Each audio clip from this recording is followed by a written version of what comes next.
I got your back, man. Forces on the ground, you are clear to engage. Fire, take a fire. IED in place, sir. Fire coming from this line. Have him come around, pick up our trailer. Take a fire from 4 different places. That was quite a bit of fire there. Wall of death heading east, going low level. Hey everyone, welcome to the Low Level Hell Podcast. I'm your host Brian, and with me today is Baron Knox. How you doing, sir? Hey, good evening. Salutations. Glad to be here as always.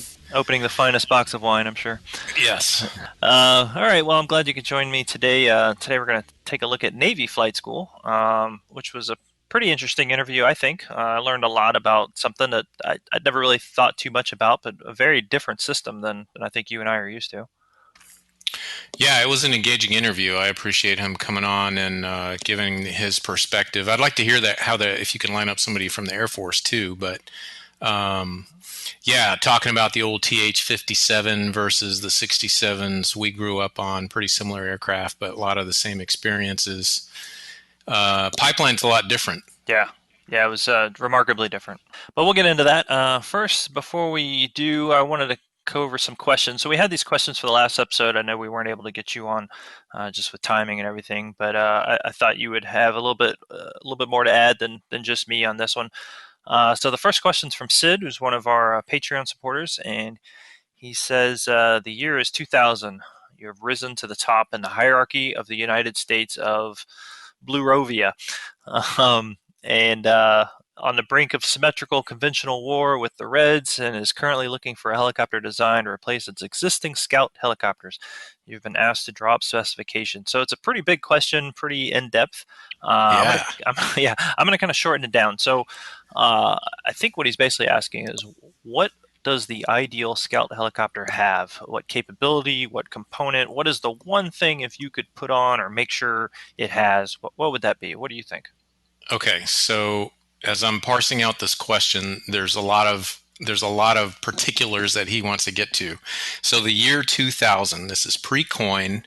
We are just coming off of a decade of peace, basically. The Soviet Empire has fallen in the early 90s. We crushed the Iraqis about 10 years prior due to the Army and Air Force and Navy that we had built up to defeat the Soviets. The money is short in the late 90s to the 2000s, so it's a very kind of specific question. And so in my mind's eye, he's alluding towards, if you were to design Comanche, what would you want on it? All right. So in that time frame, none of us were looking towards or thinking about re-engaging in the asymmetrical Vietnam-style fight that we've been tied up with since then. So our training, our equipment, everything was definitely geared towards fighting a near-peer or peer threat, a la the Soviets or the Chinese or the North Koreans, etc. So I forget who said it, but there's a famous saying: generals always think about fighting the last war they fought. And that's what they think about the next war about. So the perfect Scout helicopter in those days, speed is one aspect. So to get from your rear area where your support operations are to the fight, speed is one aspect of that. I think the requirements folks in those days were also really engaged in thinking about stealth. So that's the era of the F-117, the B-2, the F-22, all of which were geared almost completely towards stealth technology, right? Okay. So they're looking at a high threat radar environment, much like we're seeing again today. So the designers of the perfect Scout helicopter in those days were definitely thinking about stealth. So in terms of the shape of the airframe as being non-reflective to radar signals, they're also thinking about how to suppress your heat signature. They're also thinking about how to suppress emissions. So communications being integral to the Scout role. How do you minimize your electromagnetic signature, so to speak? And Comanche was all those things. So super great engine, two-person aircraft with lots of sensors, enough punch to fight the reconnaissance fight, which would mean being able to go toe-to-toe with the reconnaissance assets of the adversary. So BMPs, BTRs, MTLBs, ZSU-23-4s, SA 9 to SA 13 and beyond in the forward elements of the Soviet style doctrinal horde coming forward. All right. So that's a lot of things to think about. So to sum it up, what is the one thing I want in 2000 in my Scout helicopter? It is number one, beyond anything else, is sensor and communication capability. Second is survivability. So whether that be stealth or passive technology to active technology that can actively defeat the enemy in the electromagnetic or visual spectrum, and then the ability to survive. So aviation survivability equipment, ASE, in the form of jammers, IR defeat mechanisms, counter missile systems such as lasers. So in order of precedence, it's sensors and communications, then maneuverability and speed, then survivability, and lastly probably would be armament.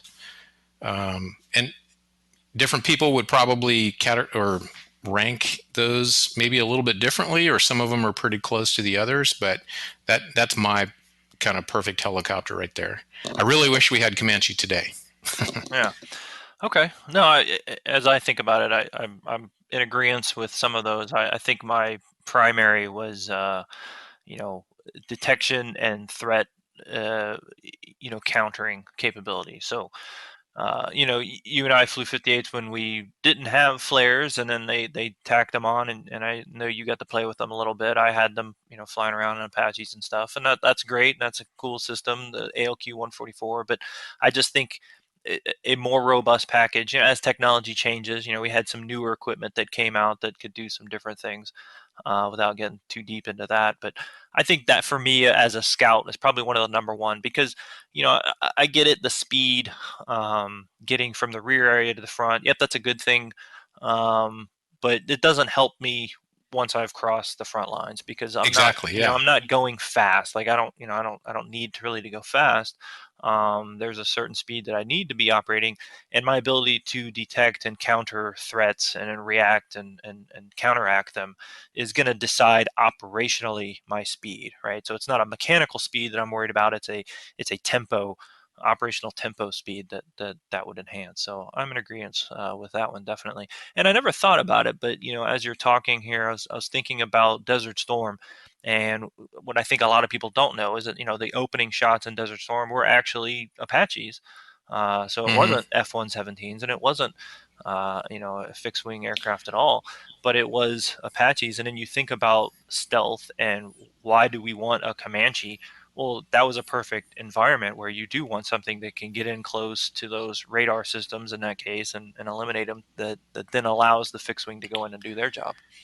Yeah, I think, and you and I, we think in terms of situational awareness a lot. Hmm. So what I didn't mention there was, or as part of the sensor suite and communication suite, um, and taking a step back, going back to what you said about the speed and maneuverability, that's certainly not anywhere near the top of my list. Mm. Like that's a nice to have.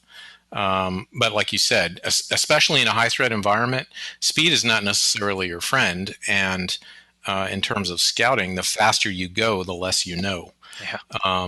So there is a definite plateau and then a trade-off where if you're going beyond 40, 60 knots, you're really not seeing a whole lot. You're just kind of trying not to hit things. Mm. So your ability to collect information the faster you go is a logarithmic scale to the bottom.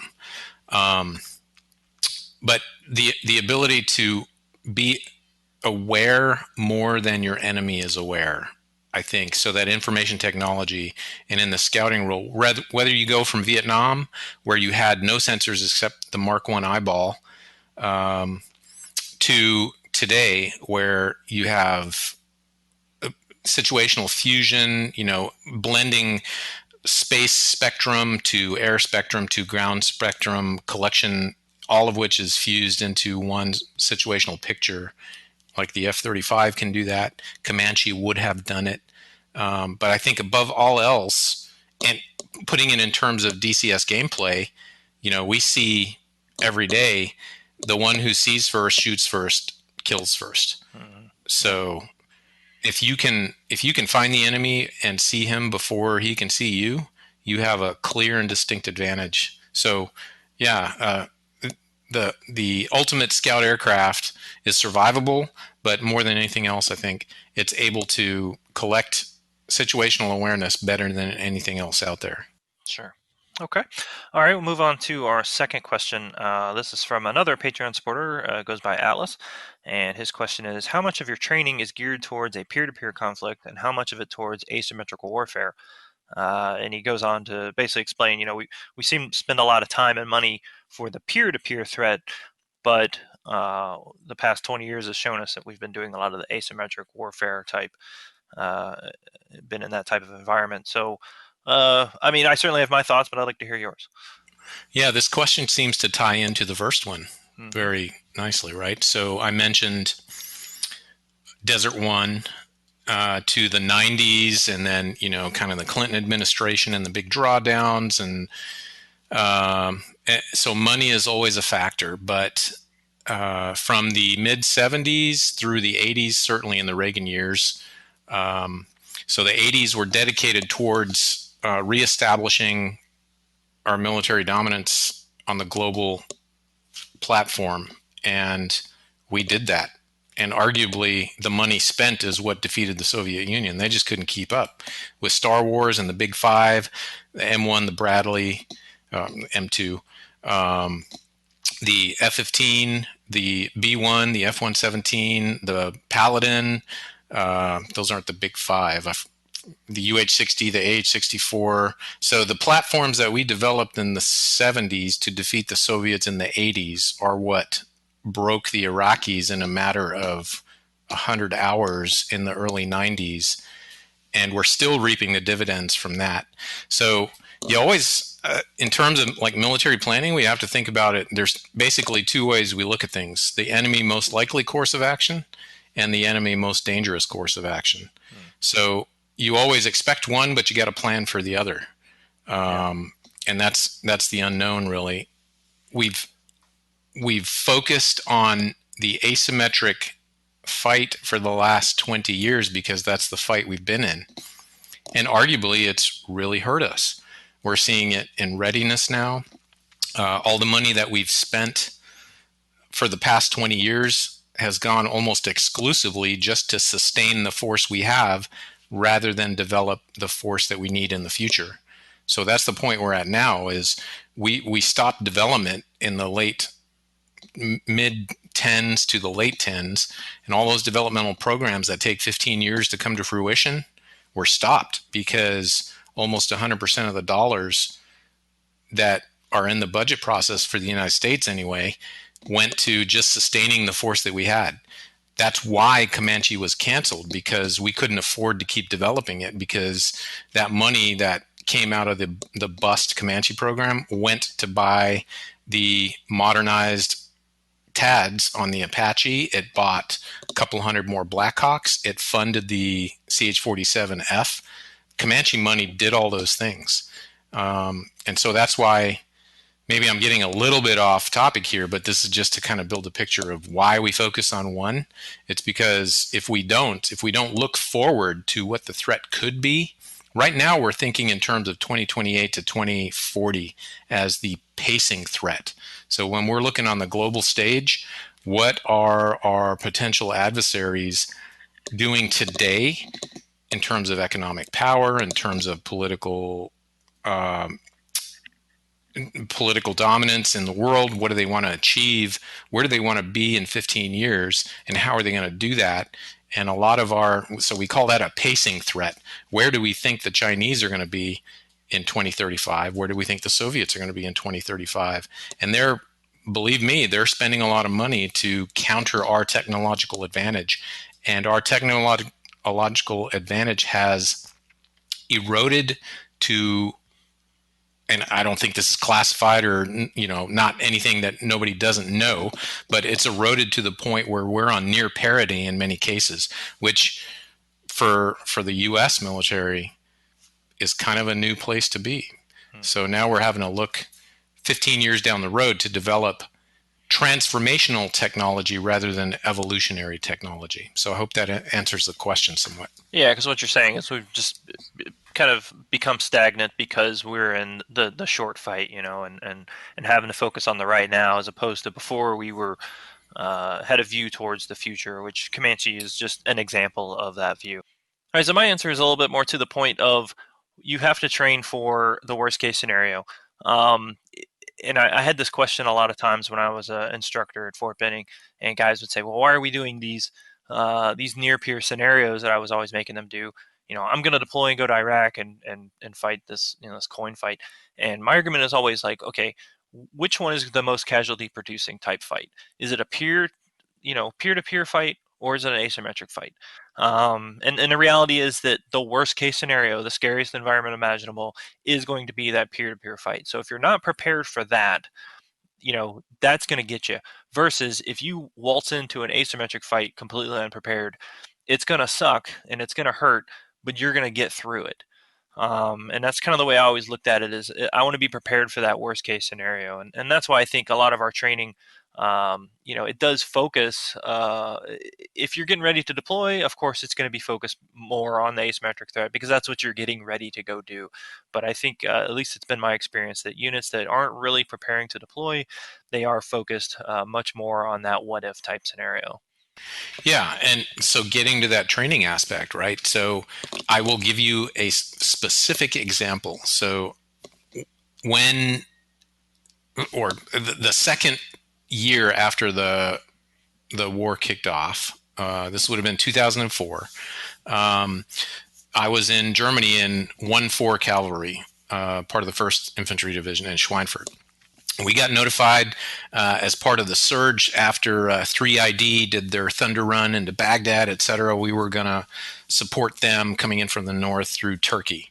Well, 2 months prior to that, I was in Hohenfels fighting the Soviets, notional, but we deployed and set up our forward bases, and we were training masking, unmasking, and looking for the Corps Reconnaissance Platoon and the Advanced Guards motorized battalion coming through, and we're looking for the doctrinal mechanized fight coming through the Fulda Gap and rolling into Eastern Europe.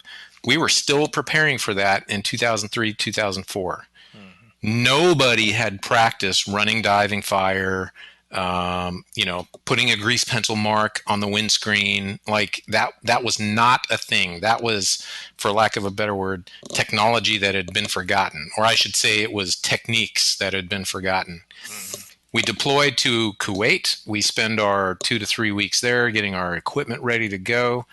And on the push north from Kuwait to cross the wire to go to Samarra, where we were at the time, we thought we were going to be fighting our way in. So we flew 6 hours at 50 feet going underneath wires, thinking, this is the real deal. Getting gas, every hour and a half to 2 hours at forward rearm refuel points on the way north, and not really flying the tactics that we would consequently fly once we got into country, just because we didn't know. We thought we were going to be dodging surface-to-air missiles and heat seekers, on the way in there. It didn't turn out that way. Like, most of everything was already attrited, and it was a fairly non-eventful flight north, but we didn't know that. And then over the next 2 weeks, as we were ripping out with the unit that we were relieving, they were telling us, it's mostly gun rocket fights. We're, not shooting a lot of Hellfires in those days. So all the Hellfire racks were taken off and were replaced with exclusively gun rocket. And we learned literally on the fly how to do running diving fire, how to develop those TTPs. And it came naturally. Like there's sort of an intuitive way to do those things, and there's techniques. There's not a lot of training, but we had trained to fight the Soviet mechanized force up until that point, and that's what our equipment was structured to fight. So the training in those days was geared still towards what's the word I'm looking for? Being a deterrent, and then a reaction to the mechanized fight coming through Eastern European plains. We were not prepared to fight the coin fight in the Middle East. And then that's all we've done for the last 18 years. And now we're kind of not prepared to fight the large scale combat operations. So we're kind of relearning that stuff again. Sure. And ultimately, there's a bit of a misnomer that it's one or the other, right? They're all kind of mixed together. And any trip to a combat training center will show you that you're going to have to kind of deal with both, and be prepared for both. But yeah, I think your example is great, that you can be prepared for that high intensity type situation and more easily, more fluidly move into that asymmetric fight. But I think trying to do it the opposite way is very, very dangerous, very difficult. And from a technology equipment standpoint, it's the same thing, right? So we've seen the Air Force lately. I can't remember what type of aircraft, but they're looking at this fixed wing turboprop or something to use as like a cast platform in an asymmetric coin environment. Sure, that's great, and it's purpose built for that. But you can't take that and then put it up against MiGs, and you can't put it up against these really double-digit, high-intense SAM systems. But you can take an A-10, an F-35, an F-22, all these things, and sort of devolve it into a coin platform if you have to. So it's not perfect, but it'll definitely work. And so maybe one further thing, the 2000s has been the dawn of the age of the UAV, right? We really didn't use those prior to 2004, 2005. The Air Force, and they had their high altitude Global Hawk stuff, but very, very limited utilization. Whereas today, you don't do anything without UAVs. Yeah. However, I haven't read or seen a lot of analysis. We on our side spend a lot of time trying to figure out how to counter UAVs nowadays, and I wonder, as we think about large scale combat operations again, where is the place of the UAV in that? Are they going to be able to survive like they have in a relatively uncontested airspace that we have dominated for the last 30 plus years? Yeah. So if you go into airspace with a slow moving, relatively unmaneuverable, remotely piloted vehicle, how well can it survive in an integrated air defense environment? I don't know. Yep. Time will tell, I guess. Yep. Well, yeah, no, it's good. And for anyone else who's got some questions, please send them to us at the low-level-hull-podcast@gmail.com. And we also have a Facebook page now and Reddit, so you can find us there and just send us whatever questions you have. Super helpful. It's great for us to have something to kind of discuss, and also gives us some ideas for future topics for shows. But speaking of shows, we'll go ahead and transition into the interview with Navy Lieutenant Alex Castillo, who took some time recently to sit down with me and share his experience in Navy flight school. I thought it was really great and interesting to learn about, and I hope you guys enjoy.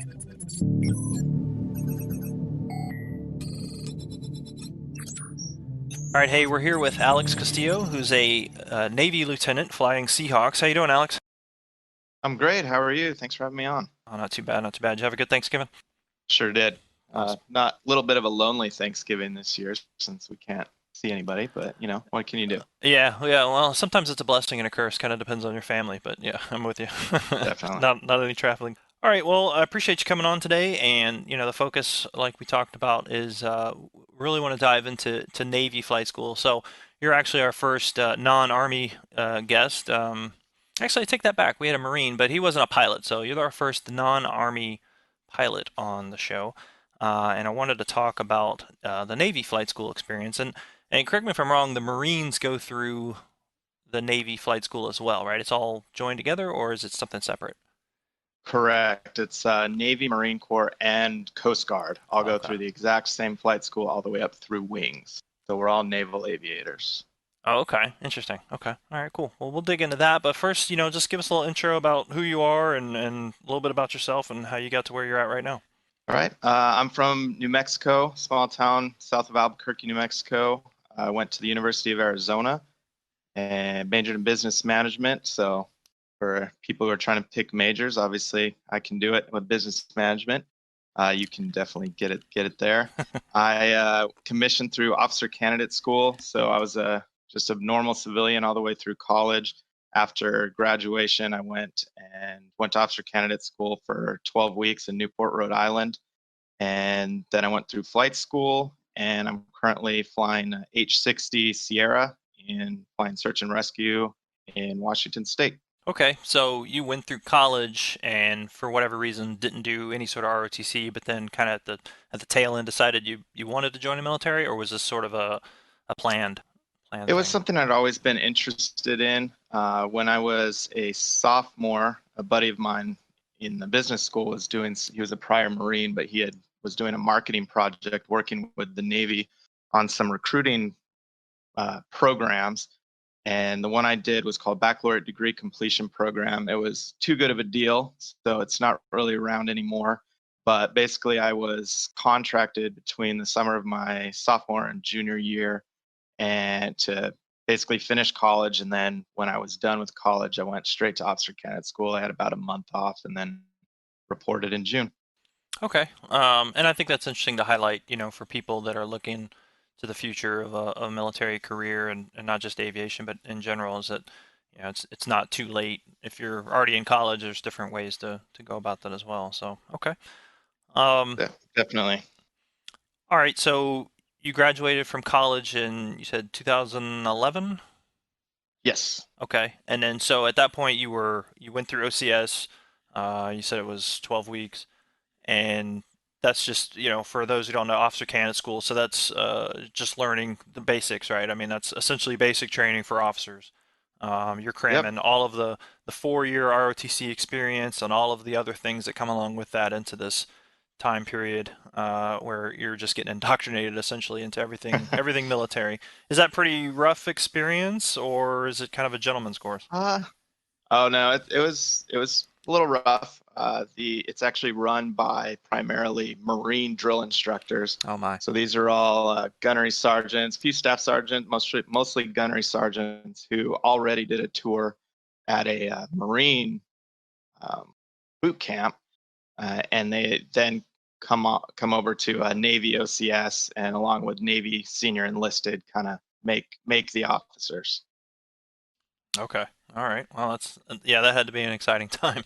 Um, That's okay. one word for it. Yeah.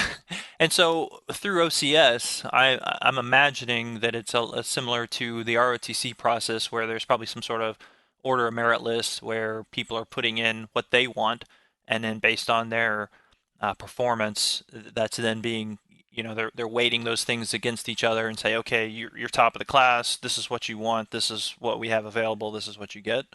For Navy OCS, you actually are contracted to a job prior to getting there. Hmm. So I was contracted to be a pilot. I would, at a bare minimum, get a shot at flight school. So if I had gone to flight school and failed out, or I quit, it would have been a different story. But I was guaranteed the option to go to flight school. Now there were some people in my OCS class who had medical issues, so they weren't able to go. So I think the two guys in my class specifically both became intelligence officers. But you're at least, short of getting medically disqualified, you are guaranteed a shot at flight school. So same goes with surface warfare or naval flight officers. So the guys who ride in the back seat, you already know what you're going to do when you get there. Okay. All right. Well, that's got to be a little bit reassuring then. At least you know what you're in for versus just kind of luck of the draw. Definitely, yeah. And that was a good kind of selling point with Navy OCS. I was also looking at Marine Corps OCS, and one of the big selling points with Navy was that I was guaranteed a pilot spot. And there are guys I had one guy from my OCS class who he graduated, got to flight school, and he did a couple hours and decided he hated it, and that was it. He was out of the Navy. Yeah. Okay. All right. So they didn't recycle him into something else, or No, just force because him to get over it. the benefit with OCS is the Navy really hasn't spent any money on you. We're kind of the fillers. So when they don't have enough people at ROTC or Academy, they're able to kind of turn on and off the spigot real easy with OCS. Is there an option? Let's say you complete that. Is there an option to then go over to the Marines?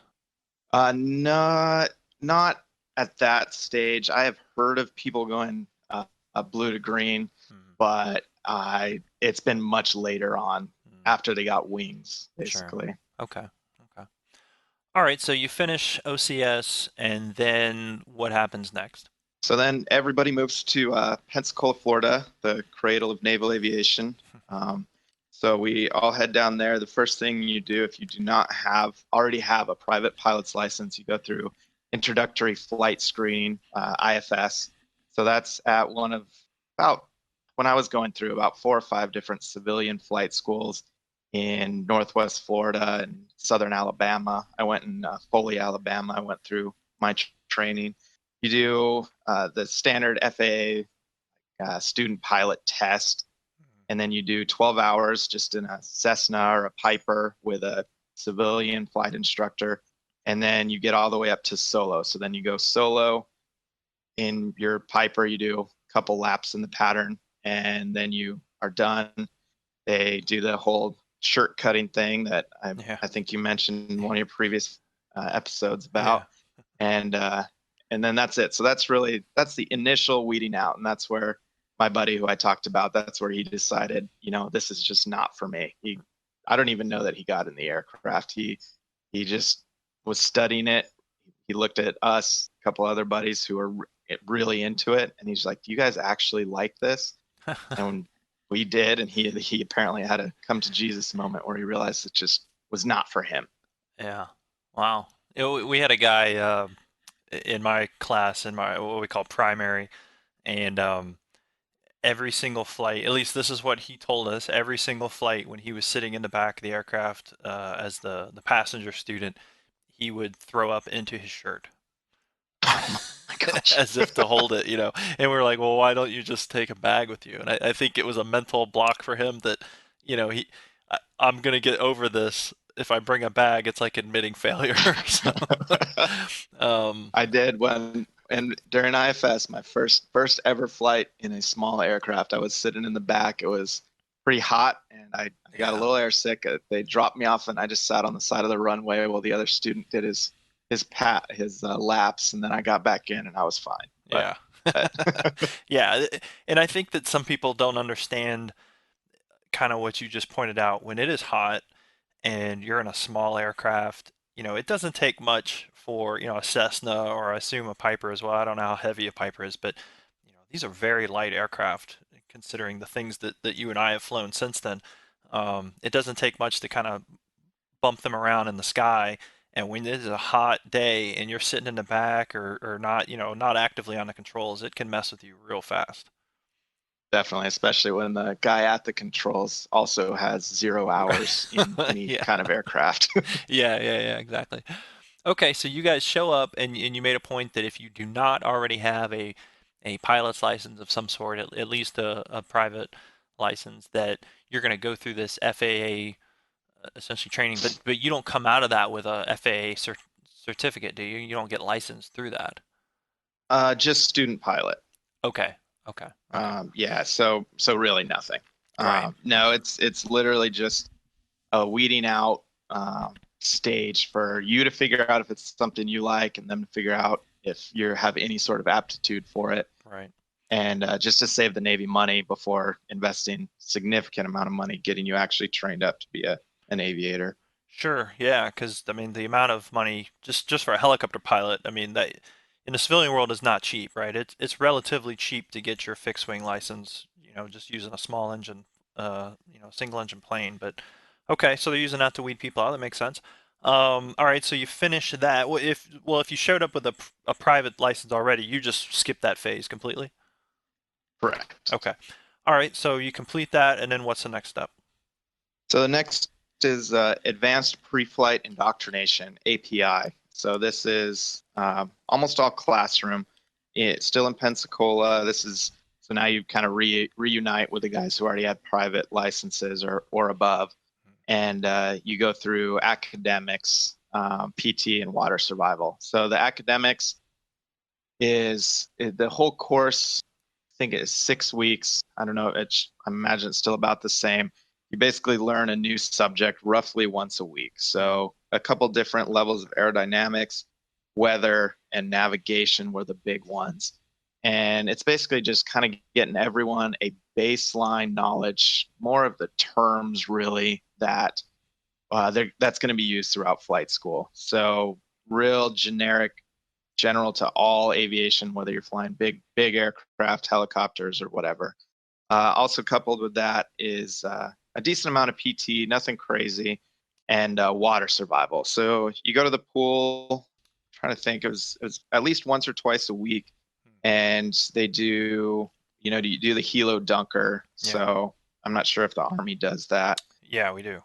Where you so getting the fake helicopter in the water, goes in the water, flips upside down, all that fun stuff. And then that culminates with a mile swim in a flight suit. So you have to be able to pass that in order to finish API. Okay. Yeah, so that's worth talking about, the dunker training, because I don't think we really covered that in the Army segment, but we do that, not to nearly to the extent it sounds like you guys are doing it, which makes a lot of sense. Yeah, for us, I want to say it's like a 3-day course, and I think the first day was totally academic, and then you're in the pool, and did you guys have like the little chair, Yep. it was in a cage, and you had to kind of like get out of the cage, and then you learn how to use the little Heeds bottle that had like 2 minutes of oxygen. Yeah, so it sounds like your initial is basically the same as our requal that we have to do once every 3 or 4 years. Yeah, so there was a lot of swimming. There was a parachute drag, so simulating, if you were to eject or bail out, Sure. you get dragged through the water doing that. So that's fun because you're in a flight suit and all your gear, and it's splashing up in your face, and you got to get off the parachute. So a little more stuff. Again, API, it kind of sets a baseline knowledge for you, but it's also a weed out. So people who just don't have the aptitude or the drive to go, that's really what it's used for. Yeah, because at this stage too, you're saying this is all Naval Aviator candidates essentially. That this is airframe. It doesn't matter what airframe because at this point you don't even know. So this stage is also naval flight officers, so NFOs. The guys who sit in the back, and it's Marine, Navy, and Coast Guard, NFOs, and pilots. So everybody all together. Okay. And you talked about the dunker part, which is for the listeners who maybe don't know, like you said, it's almost like a cockpit type device, and I think we even had like a cargo area in the back, but I can't remember. And it you sit in these different seats, and they'll put us in, at least for us, they put us in these different situations where, okay, you're going to go underwater and you can't get out of the left side, so everybody has to go out the right side. Or we're going to go underwater and it's going to flip upside down and you can only go out the left side. Or in this case, we're going to put a blindfold on you and you had to get out. Does that sound pretty much the same? That's exactly. Yeah. Yeah, that's that definitely weeds out the men from the boys. They were definitely. I mean, and they'll give you every opportunity to succeed. I mean, sure. I know guys who had to do several weeks of remediation, but they eventually got through. Yeah. Okay, so API you said is about 6 weeks. Is that what you said? 6 weeks. Okay, and you're not flying at all during this. This is all academic. Nope. No flying at all. It's academics, the water survival, and PT. And I forgot we also have the Hypoxia Chamber, which is always funny. That's like a 1-day thing where you go to this chamber and they just suck all the air out so you can feel what hypoxia feels like. So you're playing patty cake with the guy across from you, and you slowly both realize that neither of you are operating very well. And so that's a fun one. I know there's videos on YouTube of people losing it in there. Yeah. So that's a 1-day thing that you do during API as well. Okay. All right, so API concludes, and then what's next after that? All right. So at the end of that, once everyone graduates, navigation's the last test. You get to wear your flight suit. You have what's called Flight Suit Friday. Once everyone in your class has passed or has failed out of the program, everyone gets a flight suit. Everyone goes to the officers club, and you have some beverages and hang out. And usually all the instructors from around the base come over, and you get a congratulations, because up till then you've been wearing your khakis, which is more of a dress uniform. So everyone's excited to get the flight suit for the first time. And then you find out whether you're going to Corpus Christi or Whiting Field, which is in Milton, Florida, for primary. So that's the next stage. And that's flying. Now everyone flies the T6B, which is a single engine turboprop aircraft, all glass cockpit. When I went through, I flew the T-34 Charlie, still a turboprop, but it was all the steam gauges, a little more old school. We were going to get out of the aircraft. We had to bail out with a parachute on our back, whereas the T6 is ejection seat now. So I went to Corpus Christi, and you have a couple weeks of academics while you're there, learning just the systems of the T-34, or I guess now T6. Course rules for the area you're going to be operating, and just the basic FAM type stuff. So then you move into FAM flights. It's called the contact stage. So just learning how to fly. So it's front and back seats. So you sit in the front, the instructor's sitting in the back. Everyone has full controls, and you learn how to land. You learn how to handle spins. You learn a little EP training, what happens if you have an engine failure, things like that. And that culminates in a solo. So again, kind of the same as IFS. You go up, you take the aircraft by yourself, take a couple laps around the pattern, come back, and then you have what's called the tie cutting. So you go in we had ours off base. Some people do it at the officers club. Just depends on the class, I believe. And your on wing, who's the instructor who's kind of responsible for you, you have a tie that they cut.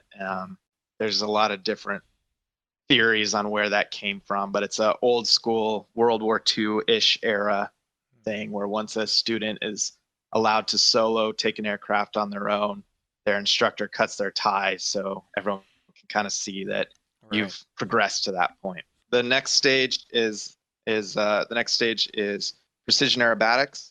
So about 3 or 4 flights, you go out with an instructor, you learn to do loops, aileron rolls, Cuban 8s, split S's, all the barrel rolls, all that fun stuff.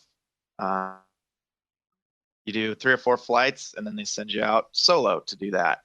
So that's, great opportunity to take the GoPro out and get some stuff to send to the family and go out, and you do that for a little bit. You come back, and then you can split one of 2 ways at that point. You either go into formation training or RIs, radio instrument training. I went to forms first. So you go out, you learn how to fly formation with another aircraft. So you learn, mostly a lot of the work we did was kind of in the parade position and nice and tight, learn to do different maneuvers. Nothing too crazy. The Air Force version of this, so we have Navy guys who go through Air Force primary. They actually do aerobatic formation stuff. We don't do that in the Navy side, but so kind of just general maneuvering around, learning how to work as a section. And again, that one ends and you have a solo. So you in one aircraft, another student, another aircraft, and an instructor in a third aircraft, just kind of watching, making sure no one gets into too much trouble. Okay. And then after forms is RIs, or radio instruments. That's where you learn how to fly on instruments. So a lot of sims. Back when I was going through, the sims were probably 60 or 70 years old, and the instructors were even older. And you sit in this super dark cockpit thing with just some really really basic instruments in front of you and learn how to shoot ILS approaches, PARs, TACAN, you name it. You do a little bit of everything. I got canceled at one point for sims because there was a thunderstorm. That's how old the buildings were where these sims were. I got weather canceled in simulator hop. So okay, so during this, did you call it contact phase? Is when yes. So you go to Corpus Christi, you're in contact phase, essentially.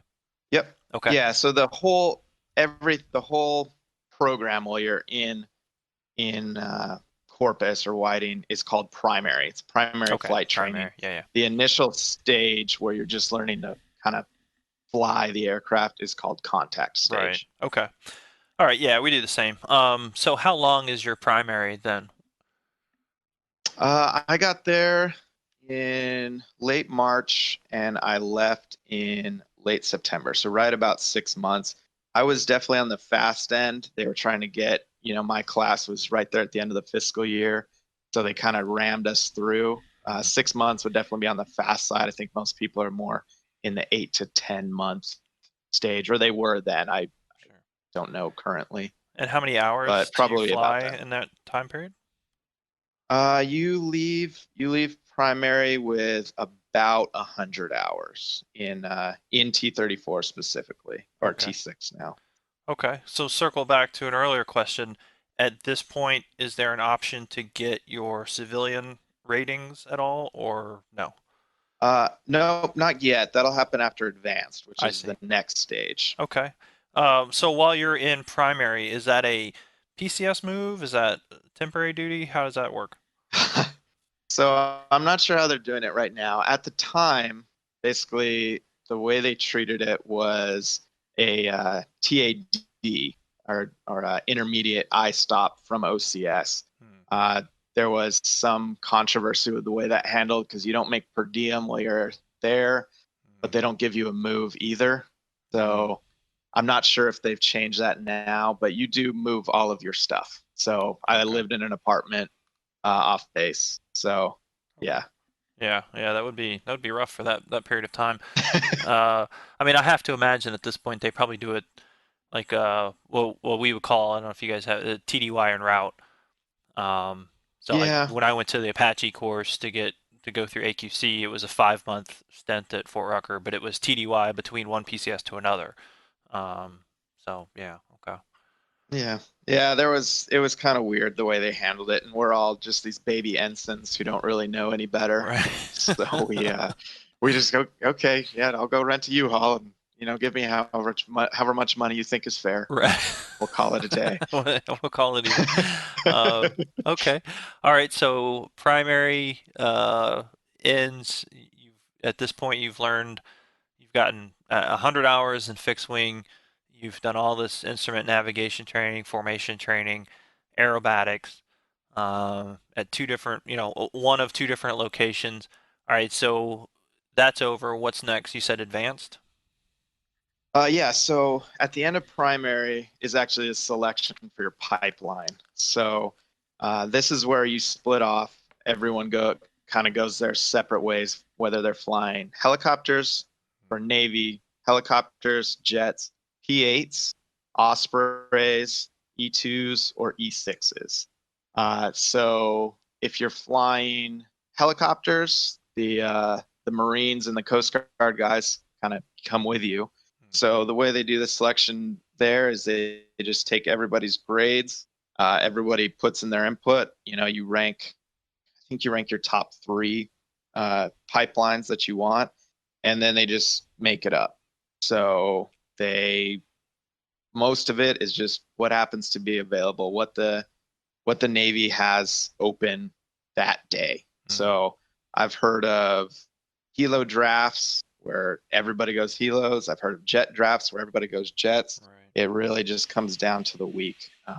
There was the guy who was number 3, I think, in my class. He wanted helos, and they forced him into jets. And a couple weeks before that, I knew some guys who did amazing in primary. They were CFII type guys who got helos, but they wanted jets. Right. So, it's just it's a crapshoot. Yeah, needs of the military. I mean, that's true throughout, right? I mean, we talked about that before. That in the Army side, you could have guys that just absolutely should be attack pilots or whatever, and it doesn't matter. There's no slots for Apaches, or there's 100 slots for Apaches. So, yeah, that's Yeah. unfortunate. So, I mean, probably the question you've been asked at least once or twice in your life. I mean, are you happy with what you got? Did you get what you get? Were you trying to get something different? I am happy. I'll be honest, when I joined, I wanted jets. I wanted to be a fighter pilot. Thought it was real sexy. It is sexy. It is. Oh, yeah. They're really cool aircraft to fly. And then on my aerobatics solo, I found myself, I did the loops. I got the video for the fam. And then I was just kind of flying at the bottom of my altitude box, just looking at the beach and flying kind of slow. I was like, okay, that's kind of weird. And then I had a sim instructor in primary. He was a reserve Marine Corps pilot who he flew C-130s, and he always asked, all the instructors always asked, well, what do you want? And I said, I want jets. I want to be a fighter pilot.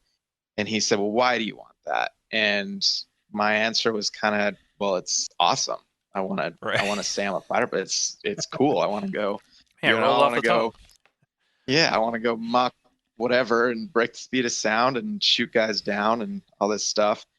And he kind of told me, he's like, well, so his story was he selected F-18s as a Marine, did it for a little bit and hated it. Yeah, and he realized that the reason he wanted to fly fighters was to say he was a fighter guy, to say he was a fighter pilot.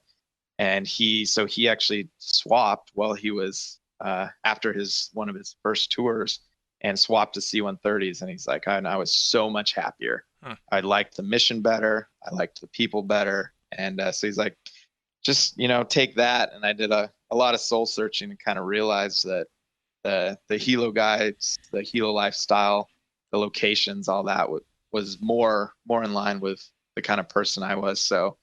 If you told me at the beginning of OCS that I would be super happy to be a helo guy, I would have said you were crazy. But now I can't see myself having done anything different. Yeah, well, that's an important distinction that I think guys going into this definitely need to have that moment and understand what is my motivation. Because I can agree. I think all of us, at some point in our life want to be a fighter pilot, but it's not for everyone. I mean, I've pulled very minor G's, and I'm like, this doesn't work for my body. I don't really like how that feels. And as you said too, the community, there's different communities have different ways of handling things, and you got to figure out what's best for you, because you may be able to say, well, I'm a fighter pilot, or I'm a whatever. In the Army, you could have guys that they're an Apache pilot, but they don't act like an Apache pilot. There's something to be said for, are you happy where you're at? Because then that's directly going to reflect in your performance and ultimately probably your safety. If you're not in it, especially being, I think, a fighter pilot, you probably got to be 100% on board with that. And if you're not, it may put you at some level of risk, you or somebody else. So yeah, I think that's an important distinction to have an idea of what is it that I actually want at the end of the day versus what sounds cool right now. So, and it's interesting that you kind of had that perspective based on not only, yeah, you're doing some cool maneuvers, and, I'm jealous. I'd love to go do that. But, you kind of also recognize, like, hey, I also like this other thing that I could probably do a lot more of as a helicopter guy. So no, that's a good point. So when you're in primary, who are your primary instructors? Are they mostly, I don't know what you guys call them. We would call them green suiters in the Army, but I don't know, maybe blue suiters. But are they military? Are they civilians? Are they contractors? How does that work? The pilots that you fly with are exclusively military. So all military, mostly lieutenant-ish, a few lieutenant commanders, so 03s and 04s, but a few reserve guys kind of smattered in there. They're a little more common in the advanced stage, but in primary, it's exclusively military guys that you actually fly with. And then there's probably, and actually in primary, all of these sim instructors are civilian or reservists who are there in their capacity as a civilian. Talk us through how, we know how you are selected for different things, the fighter track or the helo track or whatever, but is there any sort of pomp and circumstance with that? Is there any sort of ceremony at all, or is it just you just get a note or something? Like, how does that work? I've heard some, and it depends on the squadron. Some of them do it kind of big. So there's either 3 or 4 VT, so that's the primary squadrons in Whiting Field in Milton, and there's 2 in Corpus, and it just depends on the squadron. So my squadron, it was pretty lame. I think there were 5 or 6 of us went into the executive officer's office, and he just kind of sat us down and said, pointed to the first person, okay, what did you want? Helos. What? Okay, good, you got helos. Second guy, what did you want? Helos. Okay, you got helos. Third guy, what did you want? Helos. Oh, you got jets. And that was it. That was any questions? And he was a helo guy, so he kind of like, oh, good job getting helos, but that was Right. kind of it. And basically, have fun in your advanced. And thanks for being here. I guess it was pretty lame. All right. Yeah. So you get told that you're a helo guy, and now you're going where again? So now you go to Whiting Field. So for the guys who are already there for primary, super easy. You just move from North Field to South Field. For me, I did get a PCS out of this move. So PCS from Corpus to back to, I actually lived in Pensacola. My wife we got married while we were in primary, but she was working in Pensacola, so it was easier just to make the commute. It was about a 40-minute commute. So Whiting Field, northeast of Pensacola, and that's where all the helo guys. So at this point now, obviously it's just pilots. So Navy, Marine, and Coast Guard helicopter pilots are now all kind of together. And at this point, you guys are still not considered full-fledged aviators. Like, you don't have any wings at all. Nope. Okay. Nope, no wings. Okay. All right. So you show up there, and what happens next? All right. So first thing you do, as you do at every military course ever, you have a couple weeks of academics. So this one was a little more intensive than the one in primary. So this is the advanced stage for us. For the jets, they have an intermediate as well, but for helicopter guys, we just go straight from primary to advanced. So you have a couple weeks of academics learning how does a helicopter fly? How does it work? The helicopter aerodynamics. So maybe they'll just start playing your podcast from the other day and just have everyone listen to that just to learn how that all works. But then, so you just learn all that, and then you start learning specific TH-57. So TH-57B Bravo is where you start. So that's just a variant of the Bell 206. I know you're familiar with that airframe. Yeah, so we would call that a TH-67, but they're essentially the same aircraft, Okay. just painted differently, I think. Yep. So just two blades up top, one little engine in the middle. I can't remember. I think it was like max weight of like 2,400 pounds or something ridiculous like that. Something small. So we start in the 57 Bravo. So that is just as basic an aircraft as you can get. So just that's where you learn how to hover. So I think on one of your interviews, they said you learn how to do autos and stuff first. Yeah. But we actually start with hovering. So the first thing you do is start learning how to hover the aircraft. You go out, we have, I think there were 3 outlying fields near Whiting. You go out there with your instructor and you have just these boxes and you start out trying to stay in these boxes. And I had a phenomenal on-wing.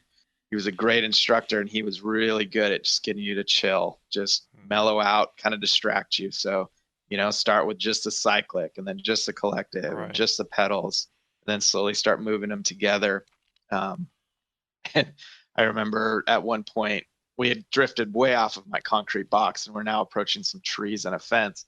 And he looks at me and says, "You better not hit that tree." And I was like, if I could not hit the tree, if I was good enough at hovering, I would have just stayed in my box back there. But somehow I guess when the alternative is hit a tree, it started clicking a little bit, and just like they say, you had that about 5 hours to get the hover button or however you want to call it. Yeah. All of a sudden, something just clicks, and you just suddenly know how to hover. Yeah, you're not great at it, but you can do it. No, Yeah. but you can do it. You can stay in your 40 by 40 concrete box. Yeah. And so we learned it's very similar. It's also called the contact phase, same as they called it in primary. Just learning how to fly, just generic stuff. You get some EP stuff. You do learn how to do autos. If they roll, you'll be flying, and they just roll the throttle back on you and say simulated, and you got to set yourself up for an auto. And incidentally, this is the only time that we're allowed to do full autos in the Navy. So we actually, take them all the way to the deck. So we do the auto rotation all the way through until we're landed on deck on whatever field you're training over. So that culminates with your contact check ride. So basically just getting you a full check, EPs, the brief is a couple hours long, going over every system there is, and just making sure you know how to fly a helicopter. Once that's done, you transition over to the TH-57 Charlie, which is the same Bell 206, but it has some AFCS, so automatic flight control system functions. So it's IFR rated now, so a little bit bigger console up in front of you with a lot more information. And in there, you're learning how to fly form. You do some VFR navigation, so low-level stuff. You start learning how to navigate, using a chart, getting around the local area, low level or low-ish level. At the time, I thought it was low level. Now, right. It's a couple hundred feet, and that was really low. Yeah, exactly. And then you also are doing RIs and BIs, so radio instruments and basic instruments.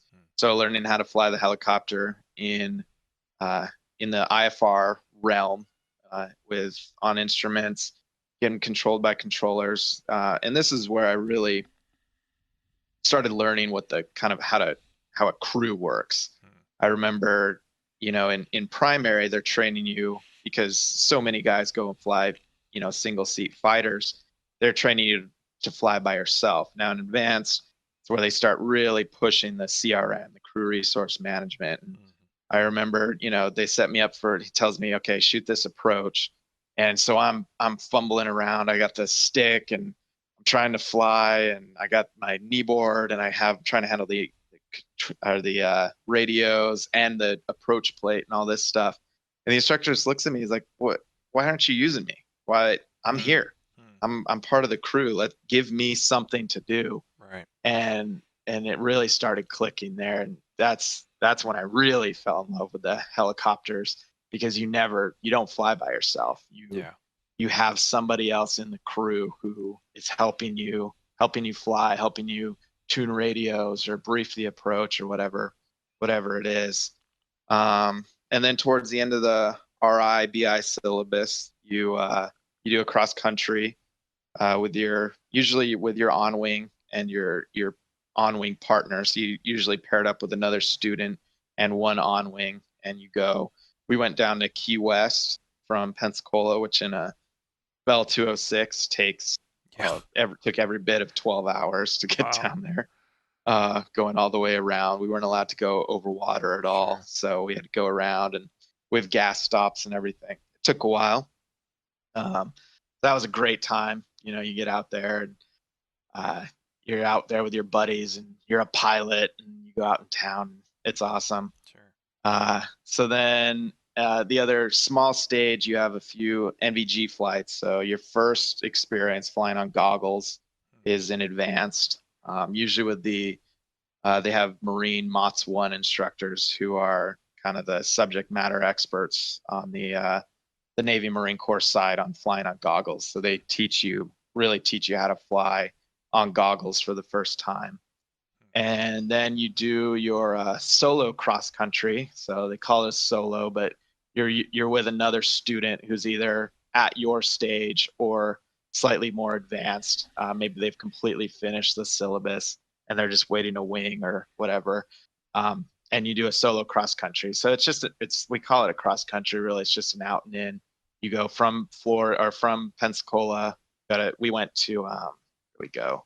Can't remember the name of the town. Mobile, Alabama. Landed, got some pizza, and flew back. So that's kind of the culmination of your time. Is they give you and another person a helicopter and say go somewhere else and get gas. Handle all this on your own.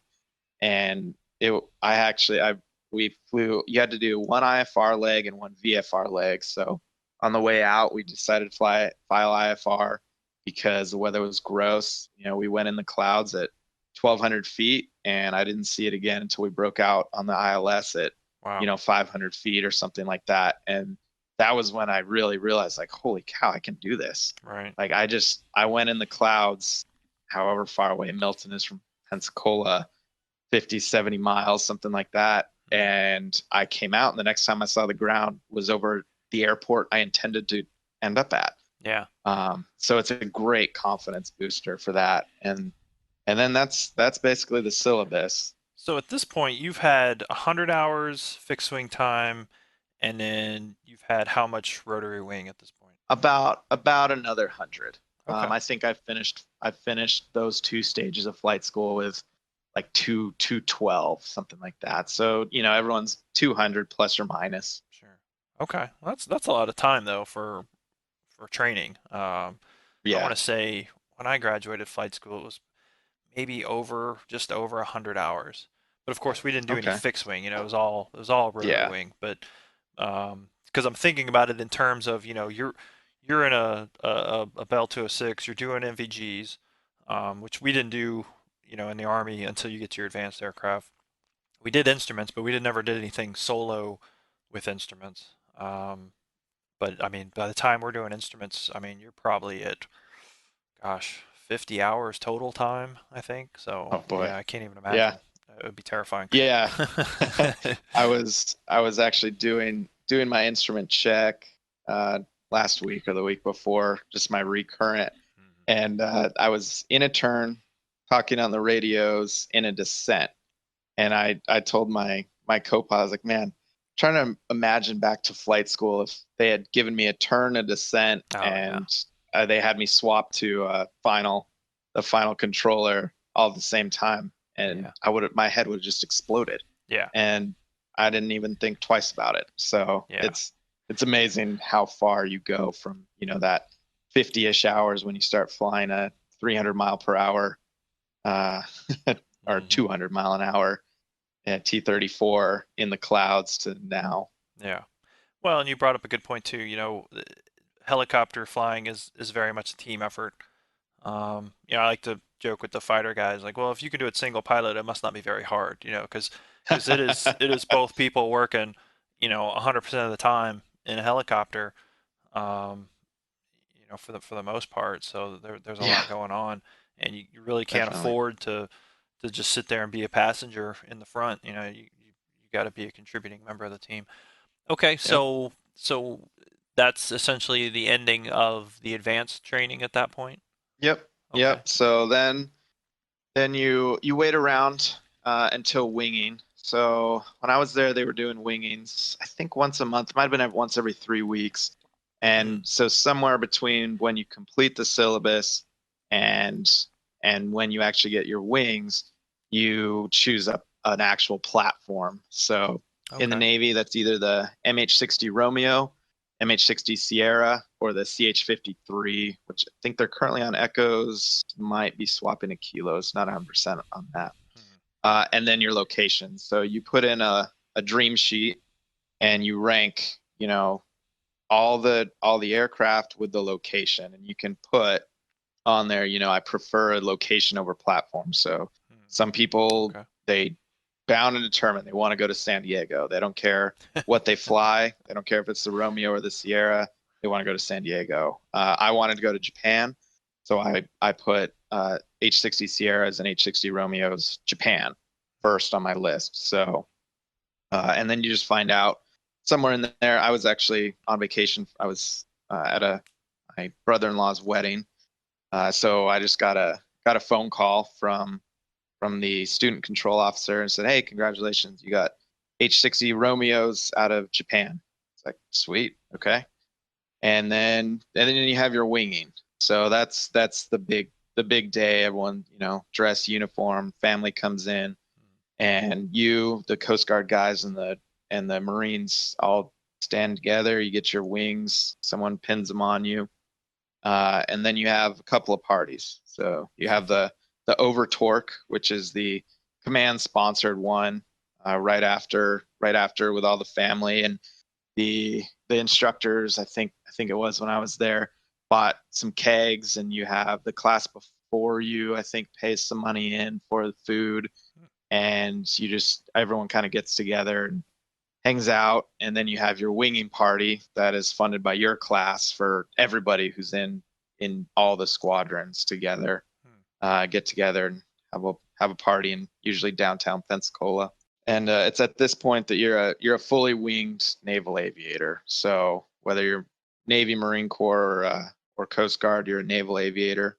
And that's, to go back to your question earlier, this is the point at which you can get your commercial ratings. So you go take a test. It's probably about not even an hour test. You pay a couple $100 to take it. Yeah. To do your military competency, and then you have commercial fixed wing, helicopter, instrument, helicopter and airplane, complex aircraft, high performance. You get all these fun endorsements. Okay, that's cool. It's a pretty great deal for everyone. Everyone gets to take advantage of besides the Army guys. Yeah. Well, so we get to do the same thing. Hell, it's probably the same guy. He probably drives down to Pensacola from Fort Rucker. But yeah, they would have a thing, and he would do like a review for like an hour, and then he would give you the test. And yeah, I don't remember it being that long either. And of course, when you're in flight school, you're the smartest you'll ever be as far as test taking for being a pilot. And yeah, for me it was a long time ago, but I want to say it was $200-300 maybe. And you would get commercial rotary wing, and you'd get your instrument. And we couldn't take it until, I don't think we had to be, no, we didn't have to have wings, but I think we had to be through instrument, phase, which made sense. But I don't recall having to take it after being pinned on our wings, because ours is a little bit different. It sounds like, so you guys are getting pinned your wings before you've even flown your chosen airframe, or your advanced aircraft, as we would call it. Yep. Okay. Yep. Yeah. You finish advanced, and that's where you have your winging. Okay. All right. So you get winged. So where do you learn how to fly your advanced aircraft? All right. So the next stage is called the FRS, Fleet Replacement Squadron. You'll typically hear Navy guys refer to it as the RAG. Back in the day, it was Replacement Air Group, I think, RAG, and it just stuck. Most people call it the RAG, and the FRS is just, it's a mouthful. Yeah. So most people call it the RAG. So you go there. For Romeo guys, like I was, you are either go to Jacksonville or San Diego. I got lucky, got to go to San Diego. So I went PCS to San Diego, and first thing did was go to SEER. So you do the full SEER Charlie, I think, level. Charlie. So out in the field doing all that fun stuff. And you guys do that there at San Diego, or is that a different site? Yeah, the Navy has an East Coast and a West Coast site. The East Coast one, I think, is in Maine. The West Coast one is north of San Diego in Julian area. Okay. And it's about probably 3 weeks. It's a week of academics and a week of field. Okay. All right. Yep. So you do that, and then academics for the FRS, or the RAG. So this is where now they assume you know how to fly, because everyone's winged aviators, and you're learning your advanced aircraft. So there's separate RAGs for Romeos and Sierras. I went obviously to the Romeo one, and you're learning just how does a 60 fly versus how did a 57 fly. So it's 10 times the size, Yeah. 20,000 plus pounds of max gross weight, 2 engines, 4 blades up top, 4 blades on the back, wheels, so you're not hover taxiing anymore. And you learn all that. So a few weeks of that, then you have a bunch of sims. Me and about 3 of my classmates went. There was an open sim block when we first got there, and we're starting sims. We're like, okay, let's get ahead of the curve. We got our first graded sims tomorrow or day after, or whatever it was.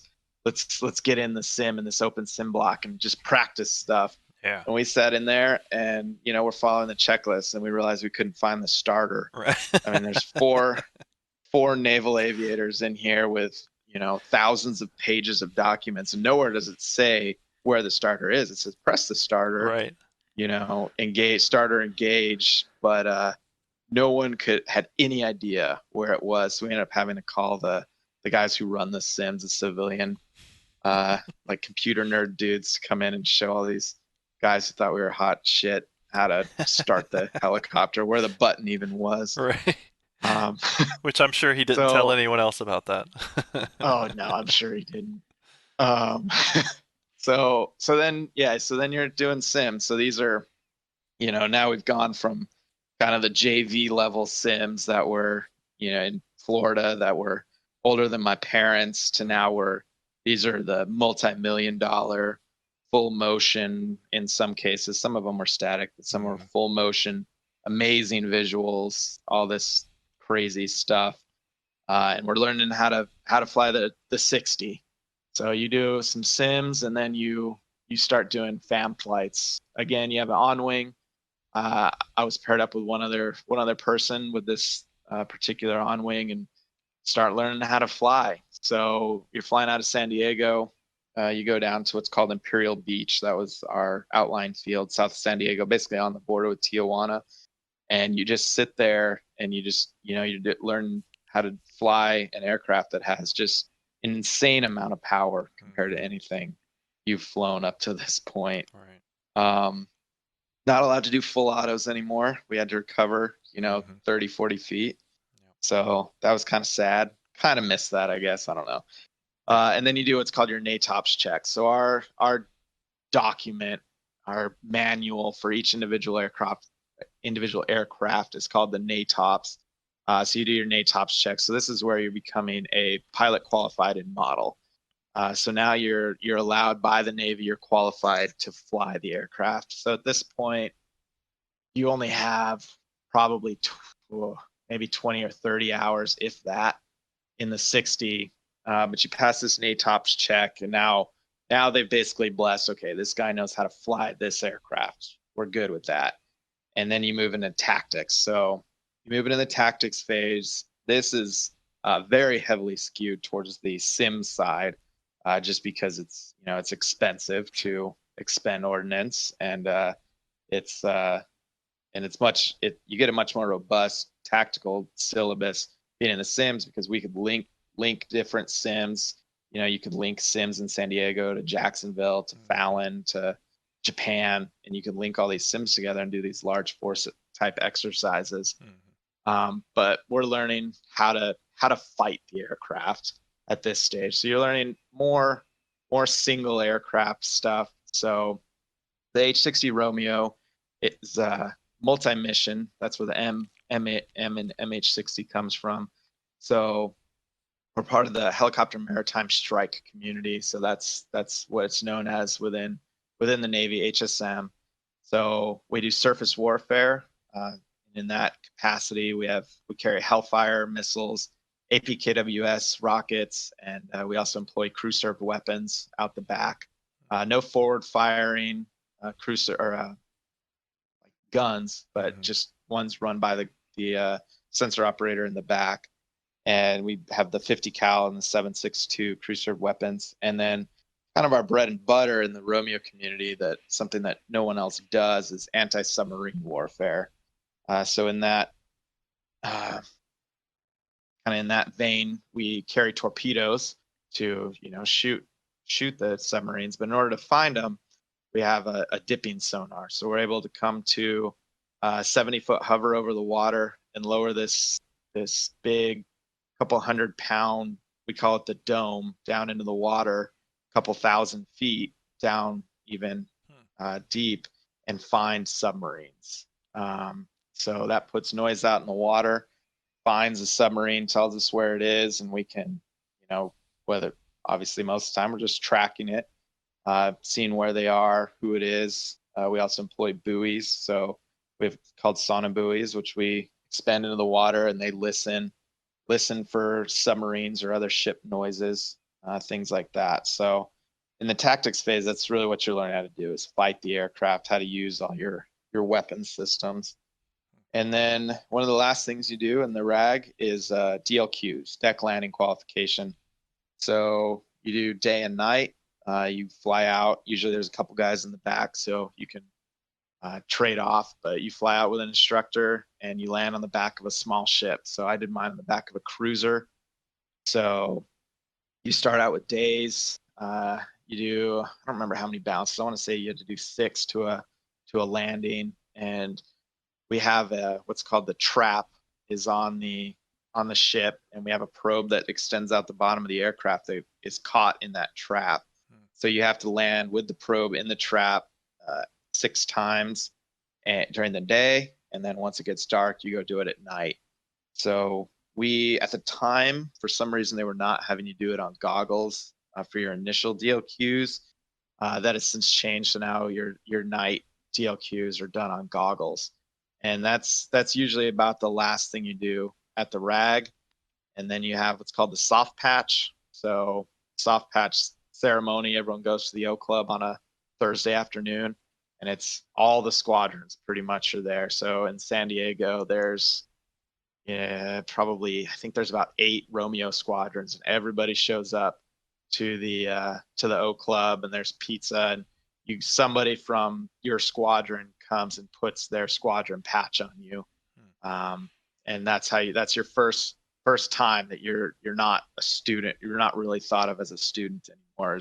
Now you have the patch for, in my case, HSM 77. Now I'm going to be a member of HSM 77, and it's pretty cool. It's a pretty cool feeling. Family can come, everybody's hanging out, and you get that camaraderie. There's no more student instructor. It's just a bunch of pilots hanging out. Yeah, because at this point, I mean, you've been doing this for, gosh, more than a year.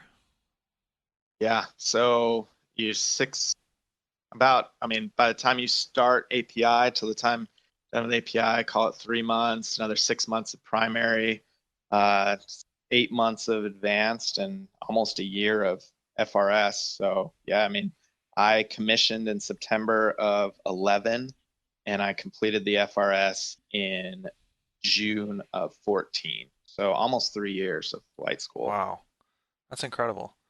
And you Yeah. said the FRS, which would be all of the learning for the H60, was about a year.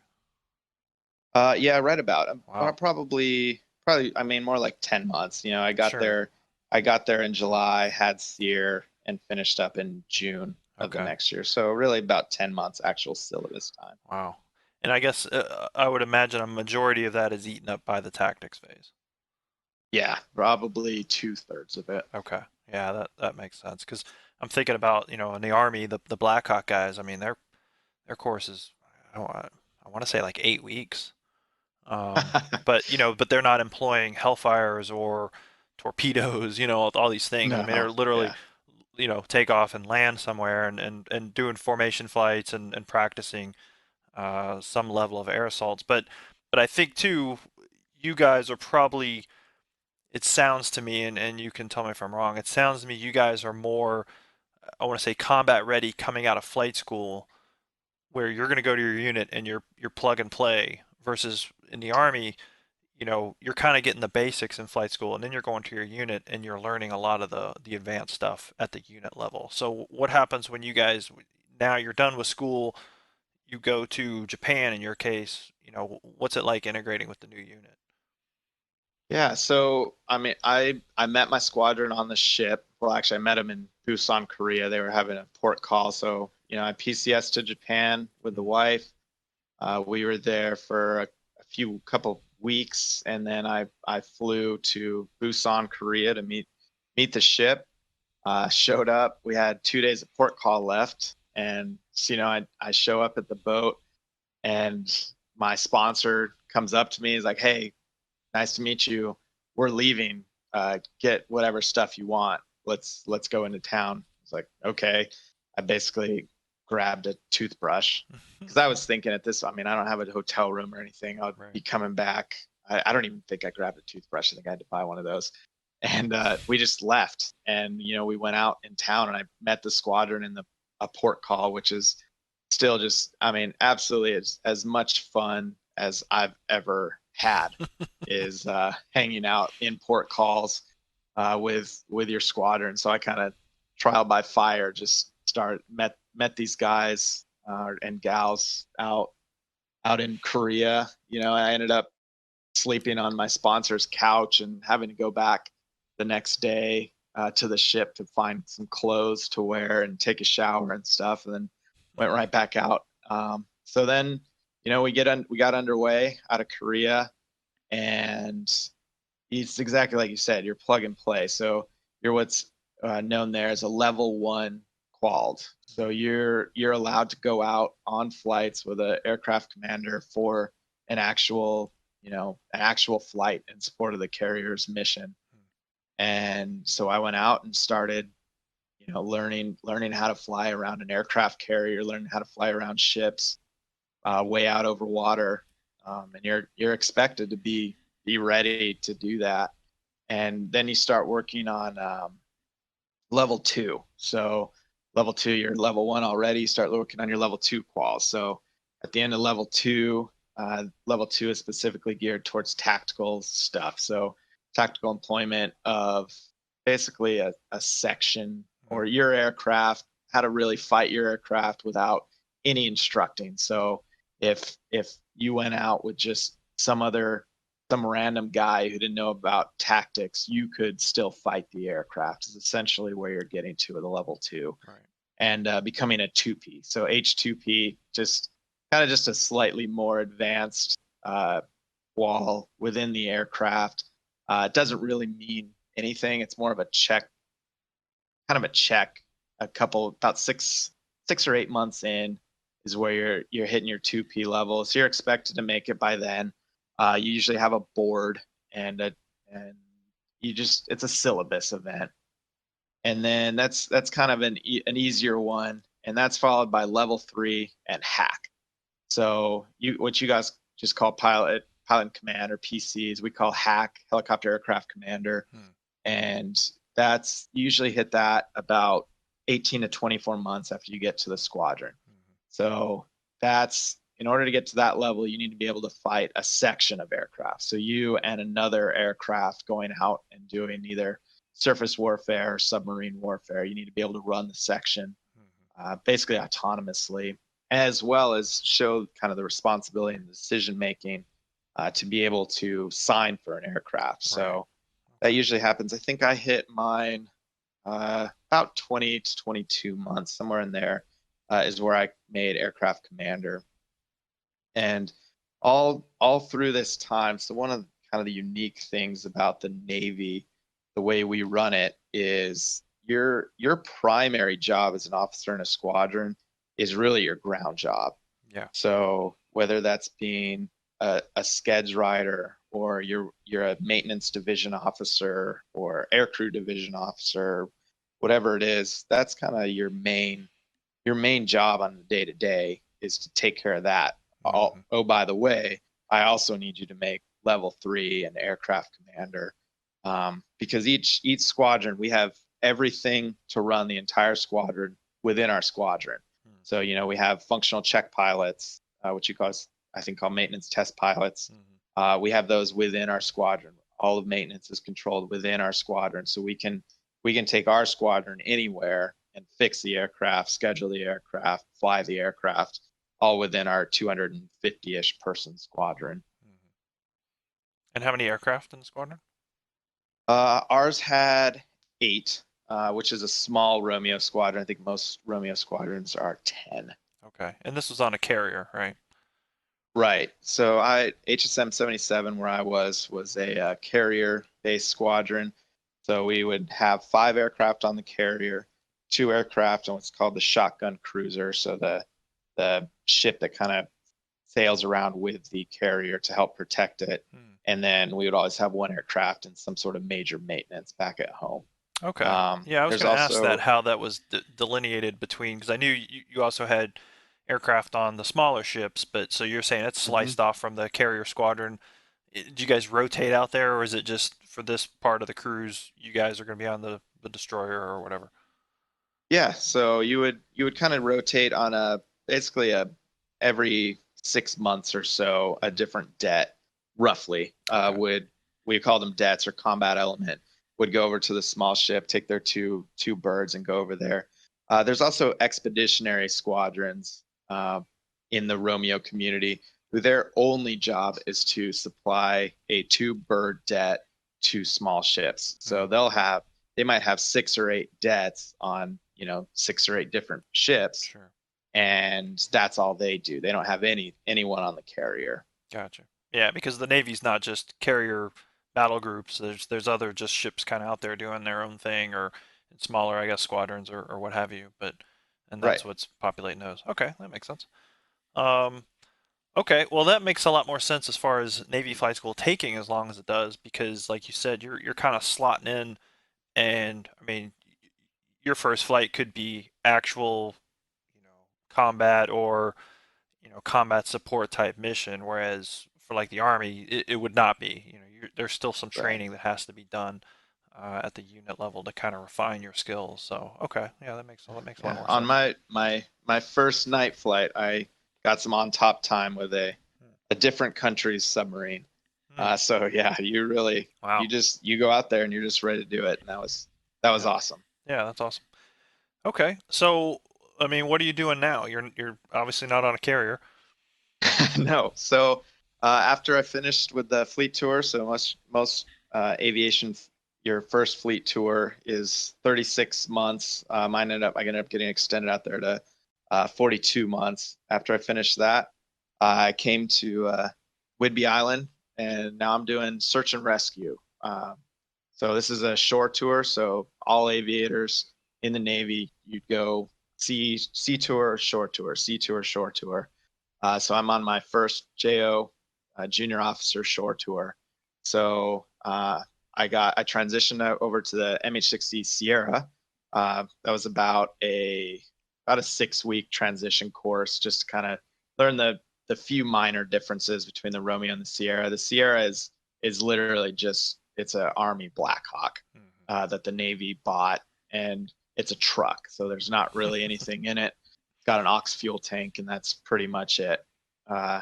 So flying search and rescue. So primary thing we do here at Whidbey Island is in support of the jets. So the jet was to punch out somewhere here in northern Washington or anywhere in Washington.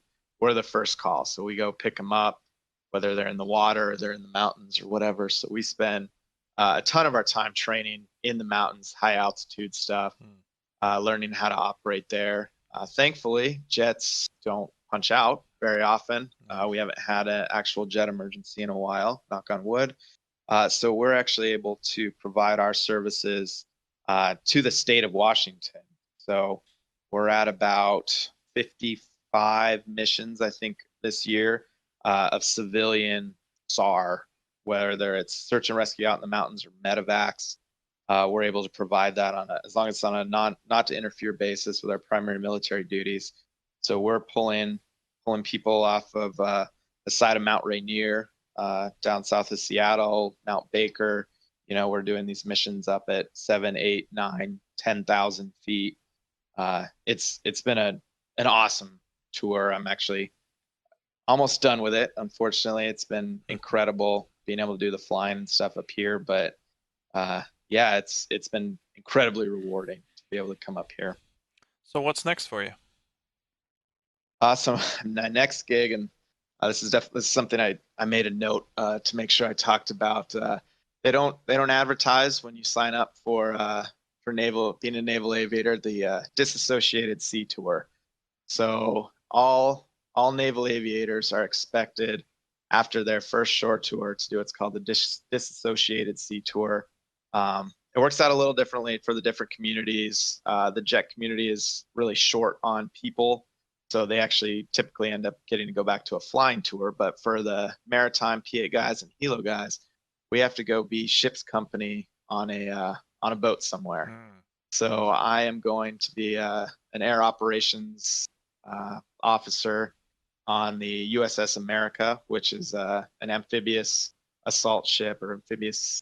I don't remember I should probably learn exactly what it's called, but basically a small aircraft carrier Sure. based in Japan. So I'm going to be working in the operations side of that, as working in the tower, figuring all that stuff out. So that's my next gig. So that'll be about 2 years. So it's amazing how many ROTC and Academy guys I've talked to who've come up, whether to Whidbey or to 77, and had no idea that a disassociated tour was even a thing.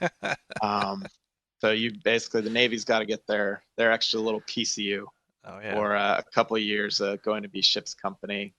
No aviator really wants that. They're typically non-flying gigs. Yeah. So it's going to be painful, but it'll be a good experience. It's the first time I've done something completely, totally new since I graduated college, really. So Yeah. I'm actually really excited about it. I'm looking forward to it. And that's, some of my favorite jobs in the military didn't really revolve around flying. Because you do get some exposure to things that you normally wouldn't do, and of course, yeah, you always miss it. You miss just getting in the cockpit and doing a thing. But inversely, I think, you know, if you're sitting in a cockpit every single day, it just becomes second nature, and it just becomes an everyday thing. So you got to have something to kind of Yep. spice life up a little bit. And I think that'll be an interesting assignment, and definitely exposed to Yeah. some things you normally wouldn't be. But it's certainly an important point to note for anyone interested in military aviation is it ain't all about flying. There's always another job somewhere, that somebody else needs you to fill. Um, yeah, I remember going through ROTC myself, and I commissioned as an armor guy, so I was in tanks, and it seemed like there was no portion of ROTC that ever talked about life after being a platoon leader. And that's all you pictured. You come out of ROTC thinking, well, I'm going to be a platoon leader for 10 years, and you're lucky to get 18 months. So, Yep. yeah, it's definitely something to keep your eye on. So, well, that sounds exciting, and yeah, this was really informative. I knew very little about how the Navy worked. I'd heard of the RAG, and actually just read something the other day about the CAG, and Hmm. that term coming from, like you said, kind of an older way of describing the air group, and so a lot of these terms are starting to make more sense to me. But I Yeah. think the Navy Yeah. in So particular has always been one of those branches that the rest of us are kind of scratching our head on a lot of things, particularly the rank structure. Your guys enlisted people just confuse the heck out of me. He's a seaman first class machinist mate. You're like, what? I don't yeah. know what any of that means. But Yeah. um, but this was a I don't good. know why we can't just I don't know why we can't just get on the same page as everyone, especially with the officer ranks where it's just Yeah. why Yeah, because even the Marines do it, so you guys need to catch up. But yeah. I'm sure there's plenty of historical precedents for it. But A lot of tradition in the Navy. yeah, there's a ton. Gosh, yeah, the Navy guys that I've met in my own travels, particularly submarine guys, they have borderline craziness traditions. But They might be more than beyond borderline. yeah, yeah, just getting on one of those things sounds crazy enough. But no, but this was great, and I appreciate you taking the time and reaching out to kind of inform the listeners about the Navy flight school in general and the experience of being a naval aviator in the rotary wing world. I think it's one of those, you talk about the rotary wing world as a community. I think is one that's not really fully understood or appreciated, which is quite frankly why I do this podcast. But then you even peel back the layers of the onion more, and I think naval aviation, rotary wing is even more misunderstood. Like I only Hmm. had an inkling that you guys could carry armament on the Seahawks, but I mean, it sounds like it's not just that you can do it, but it is absolutely one of your tasks that you are prepared to do all the time. Definitely. Yeah, so that's great, and I think in the future we'll have to kind of explore that more. But I think we've certainly run the clock down on talking Yeah. about flight school because man, 3 years, I can't even wrap my head around that. That is a huge amount of. I mean, you probably got promoted during that time. I did. Yeah, I went Yeah. from an ensign to, I mean, shortly after I got to my fleet tour, I became a lieutenant, so O3. Yeah. So, two promotions in the course of that time. And the jet guys, their pipeline's even longer. They're almost all coming out of flight school as lieutenants, so O3s. Wow. Same with Marines. Marines are almost all O3s by the time they hit their Wow. fleet Yeah. squadron. And that starts to make a lot more sense for other things. When you think about scale, right, of position to rank, in the Army, it's very rare to see a second lieutenant, an O1, in aviation because they're all at flight school. Yeah. But they typically have just made, first lieutenant O2. Whereas our O3s, I had more aircraft in my troop as an O3 than it sounds like you guys had in your whole squadron on the carrier. I had 10 aircraft that just belonged to me of a 30 aircraft squadron Wow. commanded by an O5, where I assume your squadrons are also commanded by O5s. Yep. Yeah, Um, our squadrons are O5s. yeah, And but we that have, guy hadn't even 8. got out of flight school till he was an O3, so it's interesting to see that dynamic of the change between position and authorities and ranks and stuff. And I know the Marines on the illicit side do it kind of different too. I won't say weird, but Yeah. it's certainly different. So Oh, just one quick thing on that. So, I mean, they talk about the term or the contract length. So I think the Air Force is 10 years, the Navy's 8 years, but it doesn't start until you get your wings. So yeah. you've been in the Navy for 2 years at that point, and then you start your 8-year tour. So, I mean, I'm coming off my second actual tour here in a few months, and my contract is still not even up until sometime next year. So yeah, Well, that's interesting that they did that right here is where you're doing this disassociated tour. You'd think that yeah, they would want to real give you the smart. sweet job. Yeah, exactly, to kind of sweeten the pot so you can re-up because you're going to come off your contract, coming off a job that you may hate. And yeah, no. Yeah, yeah, the Navy, just They all have their own way whatever. of kind of doing it weirdly. Yeah, But a good point for everyone to make sure you read the fine print in the contract of when that 8 years actually starts. So. yeah, Well, at any rate, I cool. appreciate you taking the time on a Sunday afternoon to talk to us. Definitely, yeah. Thank you for having me on here, and I just joined the Discord, so if anyone has any questions, they're welcome to shoot them over to me. I've never been on Discord before, so I'm still trying to figure it out, but yeah, I'm here. All right, well, just ignore all the Navy jokes, and we're happy to have you aboard. So, Yeah, thank you. all right, take care. Yeah, so the thing that I really picked up through Alex's interview with you was the some similarities between how the Army and the Navy does business, but also one big glaring difference I see. You mentioned halfway through the podcast, or towards the end, I guess. Oh wow, you guys spend almost, what was it, 2 to 3 years in the training pipeline versus in the Army, you spend about 12 to 14, maybe 15 months at Fort Rucker, and then you're out in the unit. But what was highlighted to me was when you come out of the USN pipeline, whether it be fast movers, cargo, resupplied, helos, whatever, you are a mission pilot. So what we would consider RL1, right? You show up to the fleet and you're basically a fully qualified dude that can go fly a mission. That's different to how the Army does it, where you come out of flight school and you go to a unit and you still have some training to do. Now you're a fully qualified aviator in that you have your wings, but you're not really to the point where you can go hop into an Apache and fly, a night mission at low level and shoot up a bunch of targets without additional training. So there's some indoctrination that happens in the unit that would still be considered training, I suppose. Yeah. So I think all in all, it probably ends up closer to parity with the Navy's 24 months to, I would put it at 24 months by the time you're signed off Oh yeah. RL1 in the Army. So a different way of doing it with the same result, I guess, in the end. It's just there's more of a training burden on the unit in the Army than there is on the operational force unit in the Navy. Yeah, You I think show up ready to go. at the end of the day, you're spending basically the same amount of time to get to that level of proficiency. Because he was talking about he got out of flight school and he's already an 03. And you think about it, an 03 in the Army has been doing the job for a while at that point, and he's probably already a pilot in command. He's probably already been able to do flight lead type stuff, AMC, all that good stuff. So I agree. You're kind of ending up in the same point. It's just basically where's the money coming from to get them to that point? Is it at the unit level? Is it at the schoolhouse? I think another resource challenge that the Navy has, they probably don't see it as a challenge, but I think we probably look at it that way, is they're spending a lot of time and energy getting guys trained up in fixed wing. I think he said like 100 something hours. Oh yeah, fixed-wing before you even aircraft. start your advanced aircraft qualification, what we would call it, Right. where you're going to your fleet aircraft, so to speak. Yeah, and I'm sure that none of them look at it as, well, that's a waste of time, because it's not really a waste.